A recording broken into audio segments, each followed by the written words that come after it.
Let's talk about the NFL draft and how it has helped inform us which college football playoff teams we should be paying attention to this year that we also paid attention to last year. I want to talk about why Texas is on the Georgia train, and I want to get into the winners and losers in the transfer portal. Let's go. It's the #1 college football show.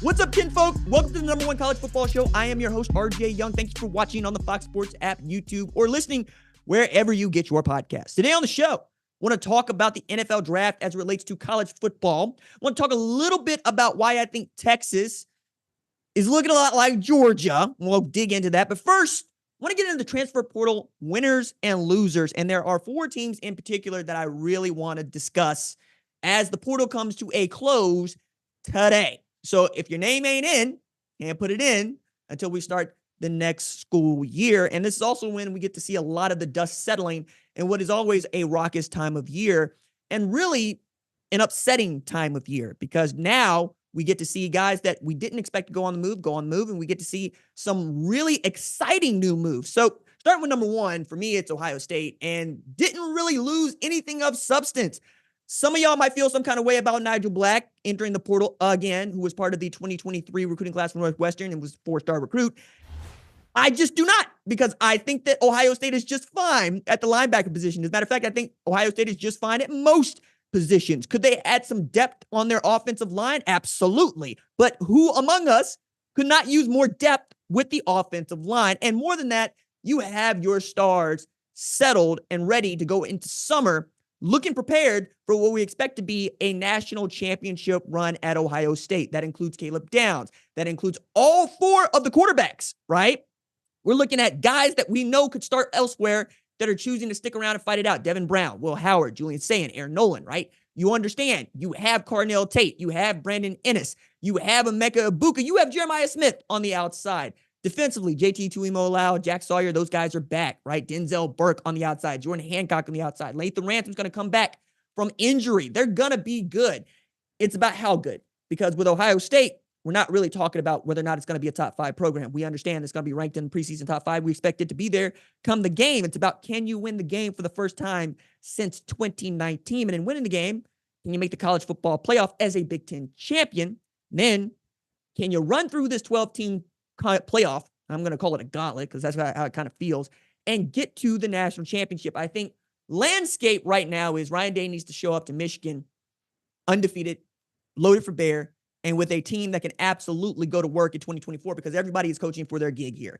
You're not only loaded up with the offense and defense, you're loaded up with the staff, right? Chip Kelly coming in as offensive coordinator is a tremendously large move, and I think they're going to be great there. I think also adding guys like Carlos Loughlin after the shock of Tony Alford going to Michigan also going to help you. So Ohio State is in very good shape. I think we're going to expect them to be one of our Final 4 teams coming into the 2024 season as we get ready for this unprecedented postseason competition. Next on the list, we'll talk about a Big 12 team that won a Big 12 title just 2 years ago. That's Kansas State.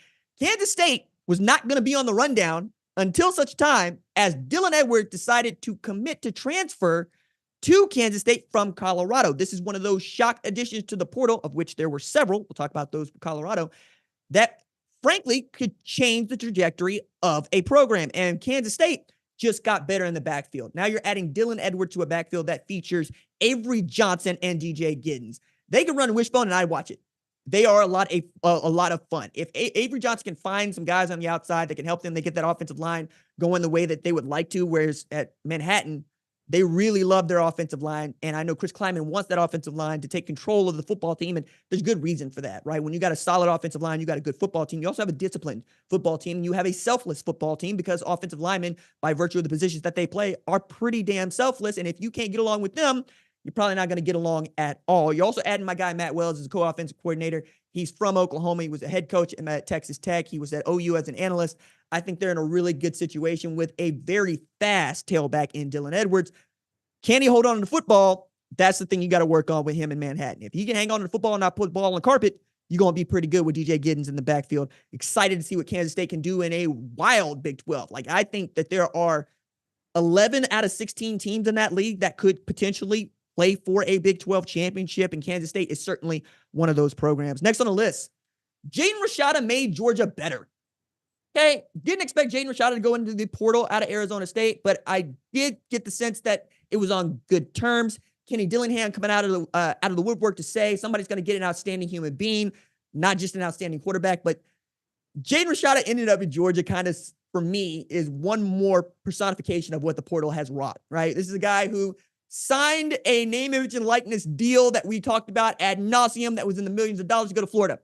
Turned out they ain't got no millions of dollars in Florida. So he ain't signed no letter of intent to go to Florida. So what's he do? He goes into the portal. He comes out of Arizona State. And when he played, he looked good, right? Threw for about 400 yards in 4 games, 4 TDs, 3 INTs.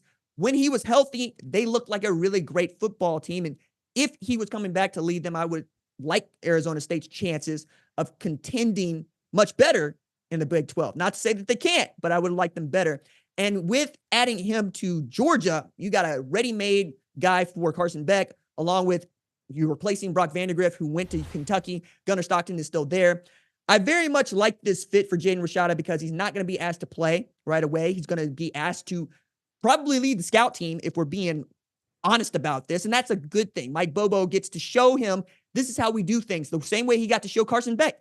This is how we do things when Stetson Bennett was there. And they get to continue to have outstanding players at the quarterback position. As much as I want to rag on Kirby Smart for his choices in quarterback, choosing Jake Fromm over Justin Fields, I'm still not going to let that go. He's had guys. He's had dudes. And Jaden Rashada understands what it means to transfer to a place like Georgia and what they expect from you. That is to play for national championships. This season, 2023, was an outlier. They expect to be back in contention in 2024. They probably go into this thing as one of the favorites to win the SEC championship, along with a couple of other programs that we'll talk about here in a little bit later on. And then finally, I want to talk about the hometown team for me. That is the Oklahoma Sooners. I didn't know what to make of Deion Burks when he chose to transfer to Oklahoma in December. He had 47 catches, 600 plus yards at Purdue, but Purdue ain't nobody, not in 2023 at least, right? And I understand how much they were leaning on Graham Harrell and Hudson Card to try to get that thing rolling. And you're in your first year if you're Ryan Walters, but I looked at him and I said, okay, what are we getting? Are we getting the guy that David Bell was? Are we getting that kind of a player? The kind of guy that can catch between 80 and 90 balls a year? Because that would be nice, right? Be able to make up for the loss of an Andrell Anthony, who people forgot about, but was outstanding in the brief time that he was uninjured and playing at Oklahoma. And a guy that can really mirror what Nick Anderson was able to allow in 2023. And I think they got that. Like, the spring game is a spring game, but 5 catches for 174 yards with a TD from a ridiculous star quarterback in Jackson Arnold, who is probably going to throw more picks than I can stand, but also going to throw way more touchdowns, along with a guy like Gavin Sawchuk in the backfield. You got the foundation for what I think is a great skill position, right? Now, add to this, Bill Bedenbaugh has continued to just put out offensive linemen. We'll talk about that a little bit later on too, or you know what? Let's talk about it now. Bill Bedenbaugh continues to put offensive tackles into the NFL, offensive guards into the NFL. Even when Oklahoma is quote unquote down being Oklahoma, you win 10 games, you lose to Arizona in the Alamo Bowl. But get my point here, right? Tyler Guyton being one of the latest guys to showcase that, getting drafted in the first round, Anton Harrison last year, and then talking about Walter Rouse and a couple other guys that are on their way. So he's still one of the 3 to 5 best offensive line coaches in football, and Oklahoma's fortunate to have him. But the thing about Deion Burks that also strikes me is just how much he was able to acclimate in this short amount of time. Like, Brent Venables is not an easy man to play for. You got to go all out for him because he's going all out for you. He's also the kind of dude that has enough energy to play scout team quarterback, because ain't gonna be no Baker Mayfield's playing no scout team quarterback when Brent Venables is on the field. Jimmy Greenbean's out there throwing 5 touchdowns. You know what I'm saying? Like, I love that energy, but if you can keep up with him, you got a shot here. I also think when we're looking at a Deion Burks, we really have to look at what Oklahoma has chosen to do in the portal and applaud what Brent Venables has really turned that thing into. He comes from a background at Clemson where they just did not go portal shopping. That was not who they were going to be. That's not how they were going to build championships. But even Dabo Swinney has had to back up off of that in recent years because there's so much movement.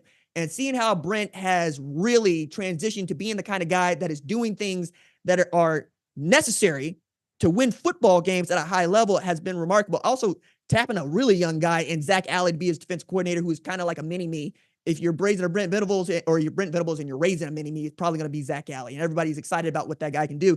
I'm excited about that defense too, because, I mean, Billy Bowman's back. Ethan Downs is back. They could be good. I'm not ready to say they're going to win an SEC championship, but they filled a need for me at Oklahoma in Deion Burks, and I got to see it live and direct. And I got to tell you, man, I love it when we're taking the top off the defense, and I like to see Jackson and Arnold spinning it. So we'll watch and see what Oklahoma is doing. All right, those are my winners, right, in the transfer portal. Ohio State, Kansas State, Georgia, Oklahoma. I got one loser. I could put more here, but I think it's going to take some time here. I got Colorado down as a loser. Okay? I got Coach Prime's Colorado. All right? I'll unpack this. Let's talk about what you lost into the portal. Okay? Alton McCaskill, who is an American all-freshman, right? He was the freshman of the year in the American Conference at Houston before got injured and then transferred to Colorado. Hormani McClain, who really helped put Prime's Colorado on the map when he chose to flip his commitment from Miami to go to Colorado.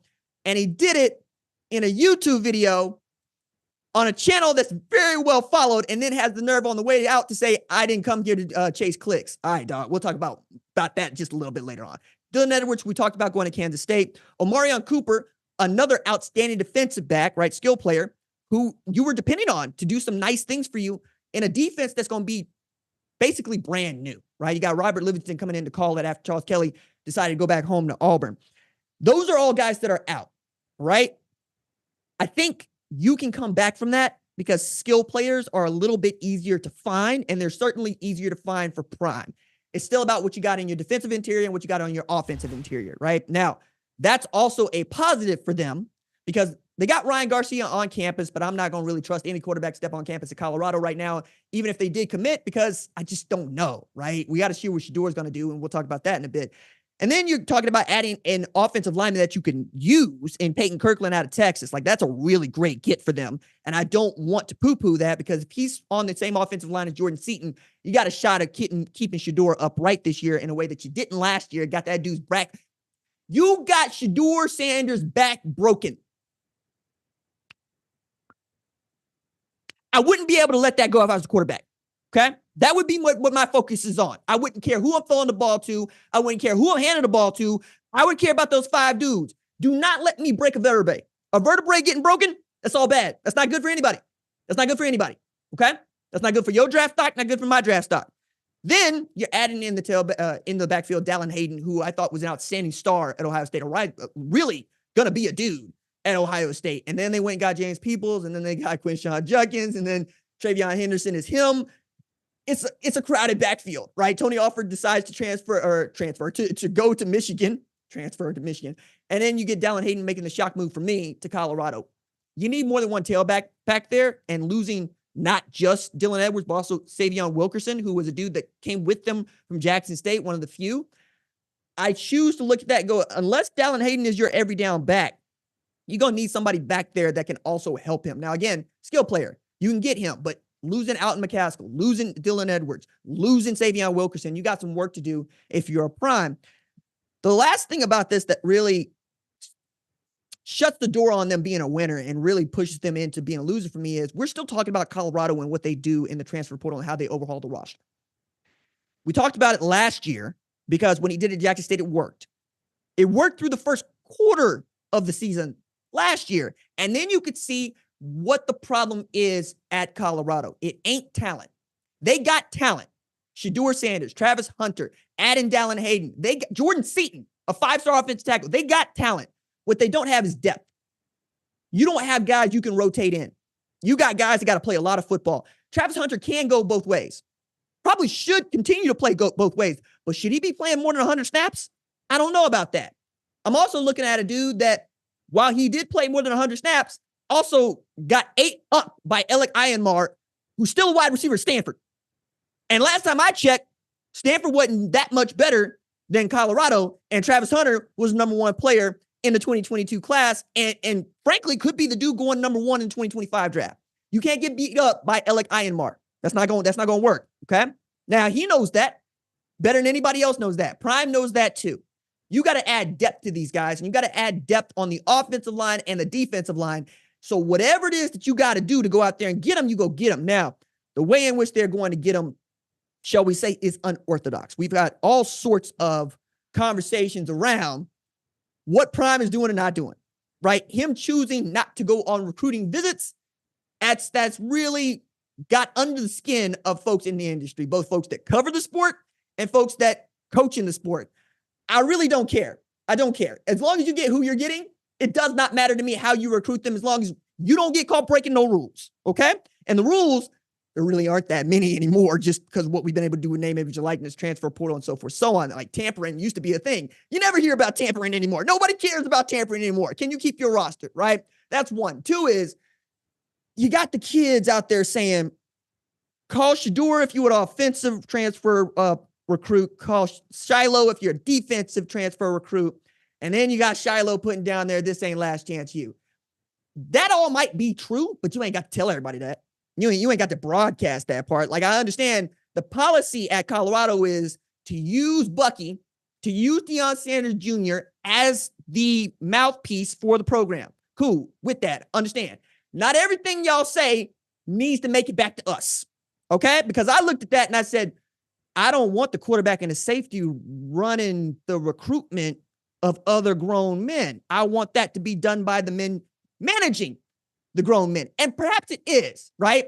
But not perhaps, it is. But that is not the message that you were sending, right? You're saying, I'm going to go back to publishing here when I'm trying to get books published. Send the query letters to the intern and not the literary agent. Nah, I don't do that. I'm a professional. I'm not going to talk to no interns. I'm not going to talk to no other authors about getting to my agent. That's not what it's going to be, right? That's one. The last one is, and this came out Tuesday, I don't need Shedeur Sanders going on social media to poo-poo a dude that went into the portal and had a bad time in Colorado. I don't need that. Don't nobody do that. That doesn't help anybody. There's no wins there. You know, that's actually a thing that we talk about, quite honestly, when we're doing my show rundown and when we do any other show. It's, okay, who are we talking to and why does this work for us? All right? Like, you want to be very careful about how it is that you are positioning the argument that you're making, because that's my thing. Build an argument. You know, this is not your daddy's couch. Bring me a thesis. Support it. Let's see if we can't find something worthwhile saying in there. And if I can't say something also insightful inside of that, then what?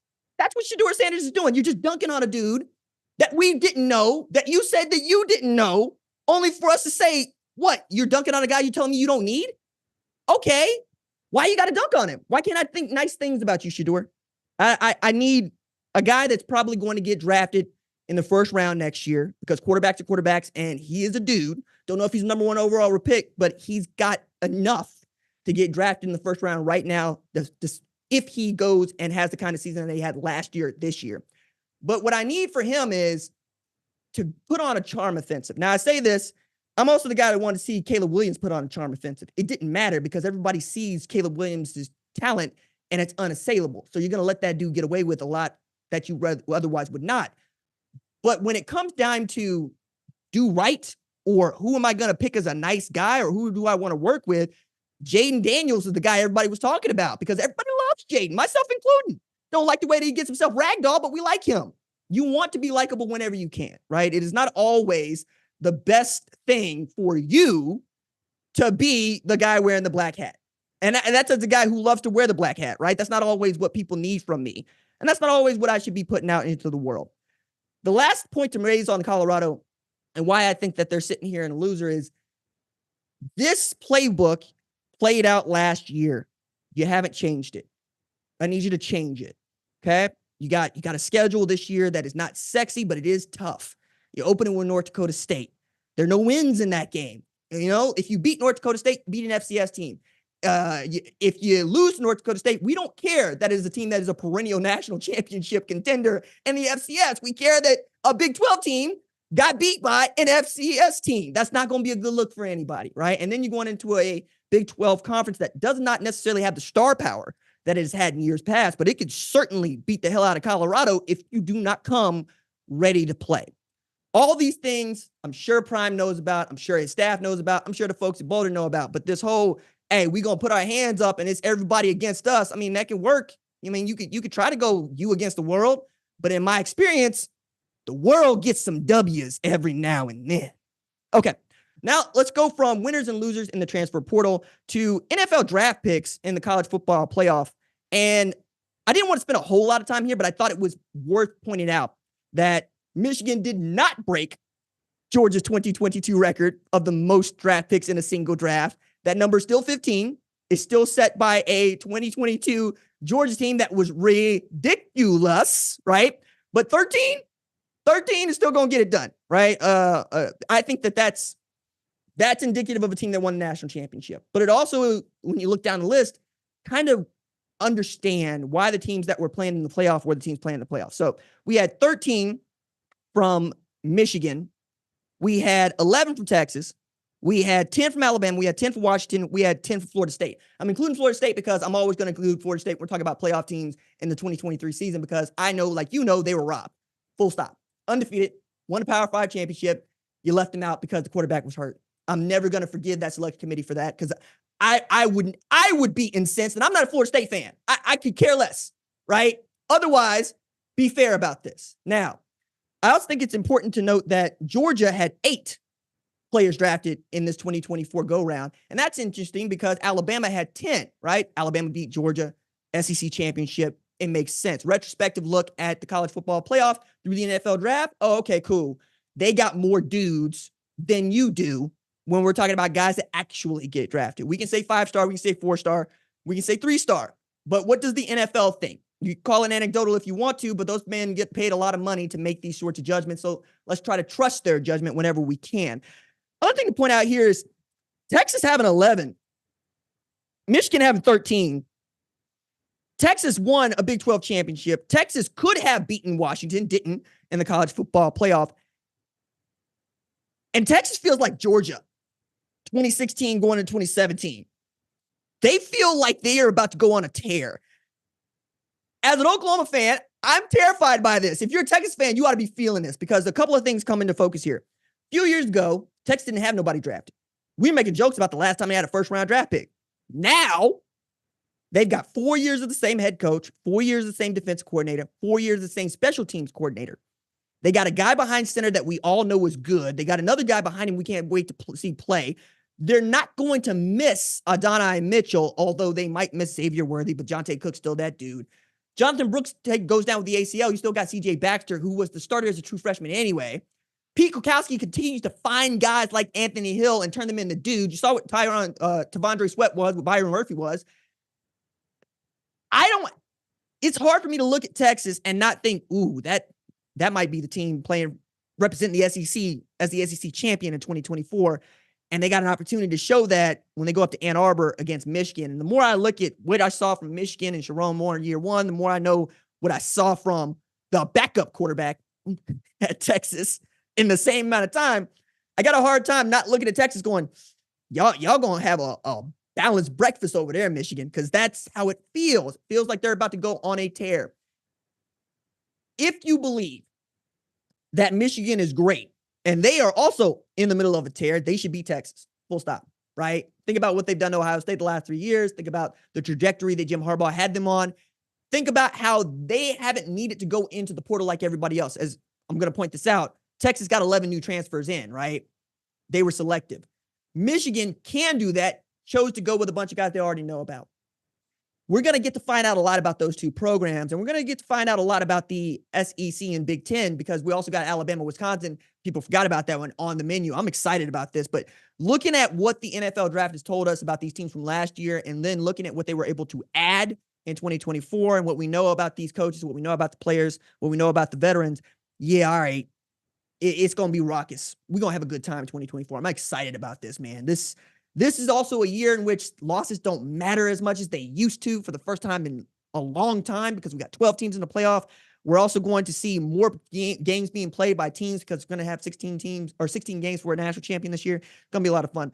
On the way out here, Pac-12 in its last year produced the second most NFL draft picks of any conference in the United States, and the number one overall pick since we're here. I don't know that we're ever going to come back from how the Pac-12 fumbled being a Power 5 conference and got just absolutely destroyed by the Big 12 and the Big 10, but it's their own fault. That's all I got on that one, man. Like, I keep looking at that going, take it all the way back to Larry Scott Pac-12 Conference of Champions, all that history just gone, along with these 43 players that were selected. And by the way, that's more than the SEC, that's more than the Big Ten, that's more than the ACC, that's more than the Big 12. Yeah, the number one overall pick. Come on, guys. Anyway, those are Big Ten teams now. That's how we're looking at that. That Big Ten about to get a really great bump, depending on how you look at Oklahoma and Texas. So could they. All right. Last topic that I wanted to talk about before we get out of here was this really cool story that is Reggie Bush receiving his Heisman back from the Heisman Trust. This is a thing that I and many others had been calling for some time. We were calling for it when Reggie gave it back, going, I wouldn't have gave them that. Nah, keep that, dog. But also in this, USC gets to have their association with Reggie Bush as a Heisman winner once again. One of the things that came down from this that I think kind of got pushed under was USC had to lift up his trophy and take it out. They had to take down his jersey. They had to scrub Reggie Bush, one of the greatest college football players of all time, from their annals. It didn't sit right with us then. It doesn't sit right with us now. It's nice to see that the Heisman Trust has finally got on a good foot with the rest of us and going, you know what? If Reggie was getting paid, fine. The rules are the rules now. Give him his Heisman back. I know that there's a lot more to unpack there, but I was struck by how this story also is great for Reggie. It's great for USC, but how it really underlines what I wanted for college football and what I wanted for its players, which is choices. The way I get at this is there is this quarterback in Texas you might have heard of by the name of Arch Manning. Mike can sling it. Maybe his granddaddy was pretty good. Maybe his uncles were pretty good. I don't know. Maybe you know. He has decided that he's going to opt out of this game that we've been waiting on for damn near a decade, literally, to play. That is an iteration of what was NCAA 14. It's called EA Sports College Football. The reason that game was shelved, Ed O'Bannon brought a lawsuit about them being able to profit off his name, image, and likeness when he wasn't himself. And then they shuttered the game because they didn't want to deal with the lawsuits, and I understood that, right? So name, image, and likeness is about a video game. And don't let anybody ever tell you anything different. That is the reason this was a big deal. We all want to play this game. The kids were like, I don't care if you pay me $2. I don't care if you pay me 50 cents. I just want to be in the game, all right? Put me in the game. Give us the game back, because now I got a bunch of kids that don't know from NCAA. They all play Madden. So I'm going to be interested to see how many folks playing the PS5 want to catch these hands from me on the Twitch. Yeah, I said it. Anyway, the thing that I thought was most interesting about that is Arch Manning chose to opt out. He's got his reasons. He doesn't want to associate with name, image, and likeness. The Manning family has been pretty pristine in all things, but Arch has been a boomer's dream of a college football player. He wants to go to school. He wants to play football. That's it. He don't want no money. He doesn't really want the fame. He doesn't really want to talk to anybody. He just wants to go out there and sling it. That is a septuagenarian dream of a college football player. But that ain't 98% of college football players. But you know what else? He got the choice there, right? If he doesn't want to do it, he ain't got to do it. Whereas Reggie, who wanted the money and wanted to do it, he would do it. Also, I'm thinking about this, and look, Matt Leinart works at Fox, so let me preface it by saying this. But do you know how much money Matt Leinart would have made if he was allowed to profit from his name, image, and likeness? Okay, Reggie won the Heisman Trophy on the way out. He was going to the Saints. He was already going to be with Miss Kardashian and whatnot. Another discussion altogether. But Matt was returning with a Heisman Trophy, like the Caleb Williams package. That thing that he got this past year, making tens of millions of dollars, that was what Matt Leinart would have had 20 years ago. You know what I'm saying? You're talking about generational wealth for generations and generations after your generation. You know what I'm saying? I could keep saying generations because that's what it means. That Arch Manning is in a position to say no says more about his family and what the outlook of his future is going to be like than it does anything else. It also really underscores what I love most about living in this country, right? You get to say whatever you believe. Everybody else gets to say what they believe back, and you got to listen to it. If Arch didn't want to do it, Arch ain't got to do it. I love that. I love that for him. I love that for us. I want the kids to take full advantage of this opportunity if they can. And if they choose they don't want to, that's fine. I'm also going to add here, name, image, and likeness has made way for the Austin Award to become a bigger deal. The Austin Award, for those of you that don't know, is an amount of money that universities can pay to student athletes across sports for making good grades. Full stop. You can get $59.80. Yeah, $59.80. So $5,980 a semester for making good grades. And at a place like the University of Tulsa, it can be as much as $8,000.